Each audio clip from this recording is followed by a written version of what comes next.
Hello students, this is Kanupriya, PGT Geography, and here I am once again with my next video on the very next chapter, which is chapter 8 of book 1, Fundamentals of Physical Geography. The name of the chapter is Composition and Structure of Atmosphere. In this chapter, we'll discuss about the composition of atmosphere and the structure of atmosphere. In this chapter, we'll discuss about the various gases, dust particles, water vapors, etc. And after that, we'll discuss about the various layers of atmosphere. So let's start with this chapter. As we all know, air is essential to the survival of all organisms. Some organisms like humans may survive for some time without water and without food, but cannot survive even a few minutes without breathing air. So air is a very important component for the survival of various types of human beings on the earth's surface. We can live without food and water for some days, but we cannot survive even for few minutes without breathing air. That shows the reason why we should understand the atmosphere in greater detail. Now let's discuss what is atmosphere. Atmosphere is a mixture of different gases and it envelops the earth all around. It contains life-giving gases like oxygen for human beings and animals and carbon dioxide for plants.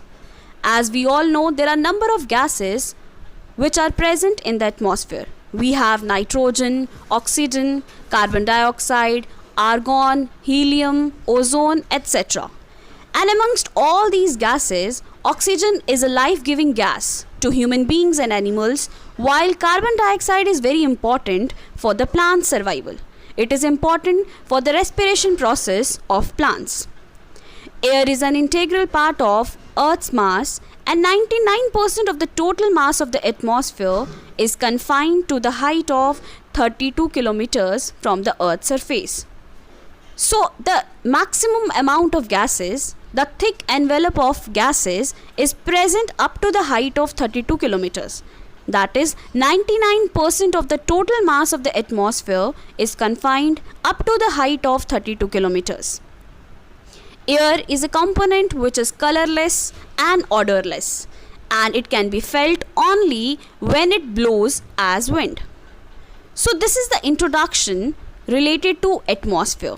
Atmosphere consists of number of gases. It is a mixture of gases and it surrounds the earth's surface from all sides. It is not important that gases are present up to a greater height, but the maximum mass of the gases is present up to the height of 32 kilometers from the earth's surface. Now let's discuss the composition of atmosphere in detail. Atmosphere is comprised of number of gases, water vapors and dust particles. The proportion of gases changes in the higher layer of the atmosphere in such a way that oxygen will be almost in negligible quantity at the height of 120 kilometers. Similarly, we have carbon dioxide and water vapors which are found up to the height of 90 kilometers from the surface of the earth. So as we all know that our atmosphere is a mixture of gases. Not only gases, it is comprised of water vapors and dust particles. Mostly the gases are present up to a certain height. So if we'll talk about oxygen, so it is present up to the height of 120 kilometers. After that, the quantity of oxygen is negligible. Similarly, we have carbon dioxide, which is present up to the height of 90 kilometers from the surface of the earth. So now let's discuss different type of gases which are present in the atmosphere. Now let's discuss the different type of gases which are present in the atmosphere.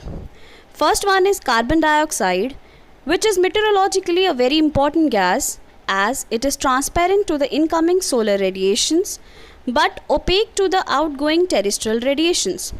It absorbs a part of the terrestrial radiation and reflects back some part of it towards the Earth's surface. This gas is largely responsible for the greenhouse effect. The volume of other gases is constant But the volume of carbon dioxide has been increasing in the past few decades, and it is because of the burning of fossil fuels. This has also increased the temperature of the air. So basically, carbon dioxide is a very important gas for the plants. It is used for the respiration process and for the preparation of food.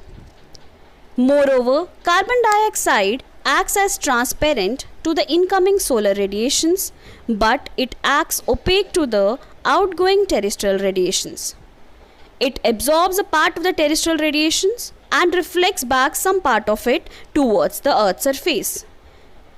In the past few decades, the concentration of carbon dioxide is increasing day by day, and the main reason behind that is the burning of fossil fuels, and because of which the temperature of the air has increased, which has led to the problem of global warming, and because of which the glaciers and the polar ice caps are melting. So it is a very serious problem which is caused because of the increase in the concentration of carbon dioxide in the air. Second one is ozone. Ozone is another important component of the atmosphere which is found between 10 and 50 kilometers above the Earth's surface. And this ozone layer acts as a filter and absorbs the harmful ultraviolet radiations from the sun and prevents them from reaching the surface of the earth.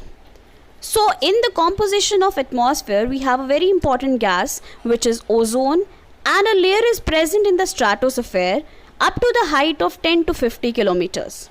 This layer is very important for the survival of various types of organisms on the earth's surface, because this layer acts as opaque, or this layer filters the harmful ultraviolet radiations of the sun and prevents it to reach to the earth's surface. So this is the composition of gases which are present in the atmosphere. Second one is water vapors. Water vapor is also a variable gas in the atmosphere which decreases with altitude.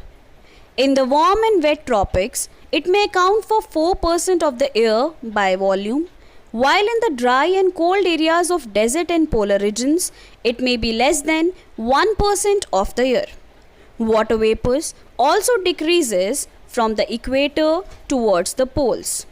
It also absorbs part of the insolation from the sun and preserves the earth's radiated heat. It thus acts like a blanket, allowing the earth neither to become too cold nor too hot. Water vapors also contributes to the stability and instability in the air. So water vapors basically decreases from the equator towards the poles. It is because of the fact that sun rays are totally vertical over the equator, and as we move towards the pole, the sun rays get slant. And because of which, if we'll have the greater sun rays, then evaporation process will be more.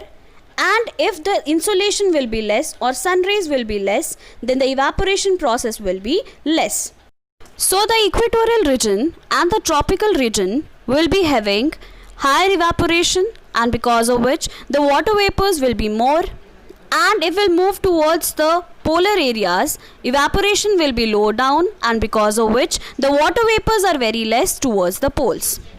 Water vapors also absorbs the part of the insolation from the sun and preserves the earth's radiated heat. It also contributes to the stability or instability in the air. Now the third important component of atmosphere is dust particles. Atmosphere has a significant capacity to keep small solid particles which may originate from different sources, and these include sea salts, fine soil, smoke soot, ash, pollen dust, and disintegrated particles of meteors. Dust particles are generally concentrated in the lower layers of the atmosphere, yet convectional air currents may transport them to greater heights. The higher concentration of dust particles is found in subtropical and temperate regions due to dry winds in comparison to equatorial and polar regions. Dust particles and salt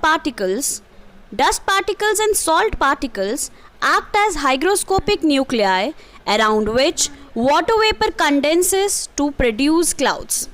So we have number of dust particles which are present in the atmosphere, which includes salts, fine soil, smoke, soot, ash, pollen grains, dust and other particles of meteors. They are present at the lower level of the atmosphere, but because of the convectional air currents, they may be transported to greater heights. Dust and salt particles are very important because it acts as a hygroscopic nuclei around which the water vapor condenses to produce clouds. So this is all about the composition of the atmosphere. If you have any doubt, please come up with your doubts. Thank you so much.